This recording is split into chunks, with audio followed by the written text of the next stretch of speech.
Tere tulemast järjekordsesse köögikultuuri saatesse. Mina olen endiselt Kärt Puum.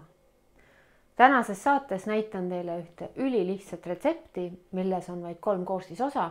Nimelt teeme krõbedat võikana ja selles retseptis on vaja meil ainult kana, võid ja soola. Krõbedat võikana teeme seekord panni peal, mitte õlis, seega on ta natukene tervislikum variant. Krõbeda võikana jaoks lähebki meil vaja ainult 3 koostisosa: kana, või ja sool. Kanatükid, mida me kasutame, on siis kintsutükid ja kintsutükid ilma kontideta. Kõigepealt soola sisse kana mõlemalt poolt.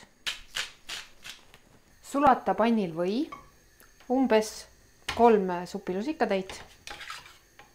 Kui või on sulanud ja kana on soolatud, siis pane kana pannile praadima. Nahk allapoole ja ära pannile liiga palju kana korraga pane, et kanal oleks mõnusalt kuumust. Ma arvan, et 4 sükest tükki on piisav.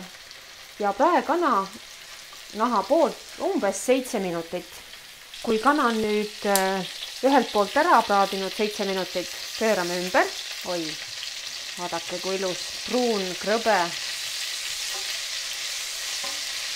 Ja küpsetame veel teiselt poolt samuti umbes 4 minutit või kuni on kana küps. Kindlasti ei tasuks siin praegu panna kaant peale, sest et kui kaane paned peale, siis kaob selle kana naha krõbeduse efekt täitsa ära, et siis ta hakkab siin hauduma ja kindlasti jätke kaan peale panemata.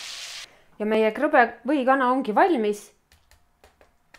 Nagu kuulete, on see tõepoolest krõbe, nii et juurde serveerida mõnusat salatit, riisi või hoopiski kartuliputru ja üks väga lihtne ja maitsev kõhutäis ongi valmis. Head isu!